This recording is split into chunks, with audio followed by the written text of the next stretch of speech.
Hanggat may nakikinig, hindi titikom kanyang bibig. Sa taglay niyang kulit, tsak ika'y mapapaibig. Ang bibi mo at ang bibi ko. I love you! Love you, pare. Bibo!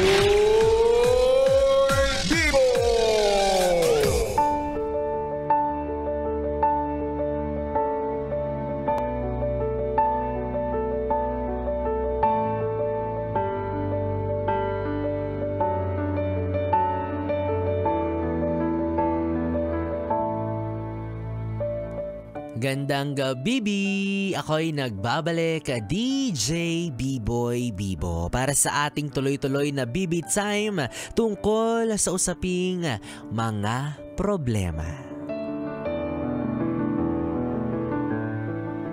Yes, friend, ikaw kung kasalukuyan kang may kinakaharap na suliranin sa buhay mo, problemang pakiramdam mo, wala nang solusyon. Ang masasabi ko lang sa'yo ay kapit lang. Huwag kang mawawalan ng pag-asa. Naiintindihan kong minsan, ang hirap-hirap na talaga, no? Hindi mo na maintindihan, para bang wala nang sagot sa lahat ng mga katanungan mo, pero maniwala ka lang na balang araw, darating at darating din sa punto na lahat ng yan ay tuluyan mo nang mauunawaan at maiintindihan. Maaaring sa ngayon, nakakatakot siya harapin, nakakakaba, nakakabahala, nakakabalisa, pero sana eventually mahanap mo na yung daan palabas sa kinalalagyan mo ngayon, no? Kapit lang, manalig ka lang, may awa ang nasa itaas.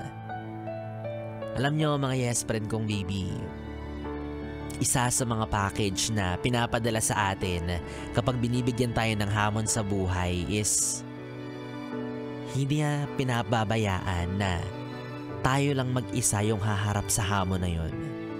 Bibigyan at bibigyan niya tayo ng mga anghel sa paligid natin na makakatulong para muli tayong umahon, bumangon at magsimula ulit. Kumbaga, parang nasa kalagitnaan ng kawalan, tapos bigla na lang may lalawit na lubid sa'yo para meron kang panghawakan, meron kang makapitan.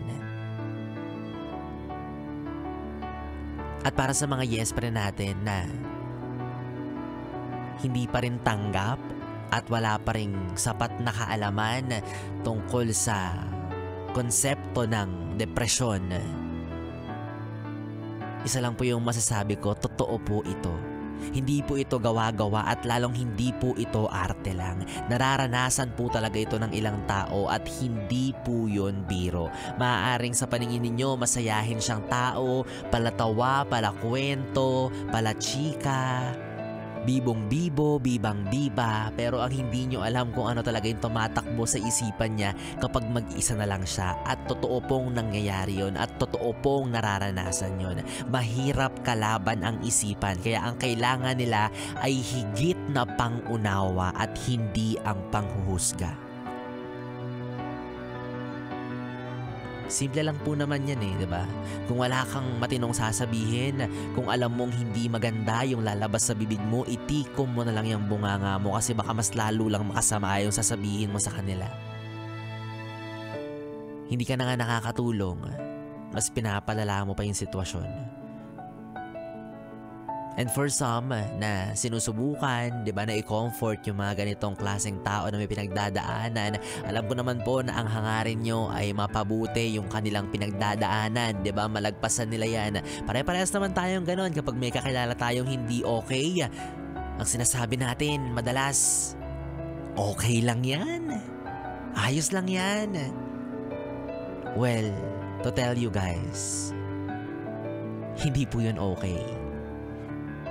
And it is not yet okay. Kasi nga hindi sila okay.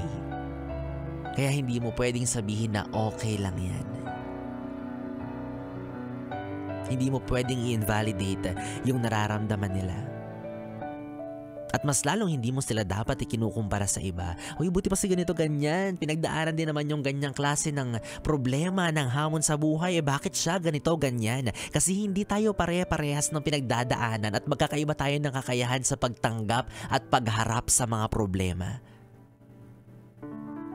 Kaya ikaw, yes friend, Kung may kasalukuyan kang pinagdadaanan, dinadamdam, sige, okay lang yan. Idaan mo lang yan sa kung anong paraan yung pwede mong daanan na sa tingin mo ay naaakma sa nararamdaman mo. No? Daanan mo lang at gusto ko lang sabihin sa'yo na wala ring masama kung hihingi ka ng tulong sa iba, lalo na sa mga professional.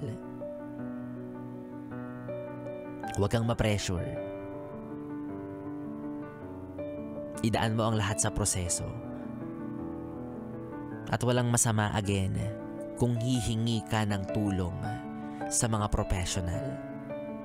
Kasi may misconception, no? Yung iba sa atin na kapag nag-seek ka ng help for mental condition, nasasabihin agad ng mga tao, ay baliw, ay lokaret, may tililing. Hindi po ganon yun.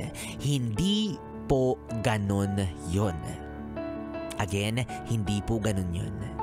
Ang depresyon po, ang anxiety at kung ano pang kondisyon na may kinalaman sa pag-iisip ay gaya lang din po ng mga tipikal na karamdaman ng ating pangangatawan or ng ating kalusugan. Kailangan po yan bigyan ng agarang lunas. Wala pong pinagkaiba yan sa sakit ng ngipin, sakit ng puso, sakit sa baga at kondisyon sa pag-iisip. Lahat po yan posibleng magamot.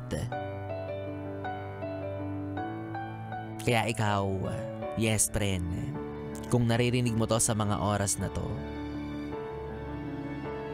sana wag kang mawala ng pag-asa.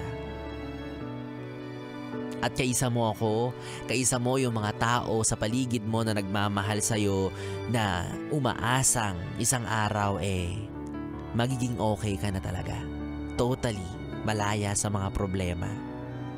And I promise you, sobrang masarap yun sa pakiramdam. At alam kong yun na rin yung gusto mong maranasan. Kaya laban lang. Okay? Love you. Wow. May pa-I love you. Bilang naging malandi si B-Boy. Yes friend, 3 oras na BB time na naman ang ating pinagsamahan. Nakapiling mo ang BB mo sa radyo. DJ B-Boy Bibo, ang DJ na single, ready to mingle. Basta walang label. Magkasama at magkarinigan tayong muli bukas sa parehong oras. Dito pa rin at dito ka lang sa istasyong No Problem. Ang 101.1, Yes FM. Solid. Good night, baby. Mwah, mwah.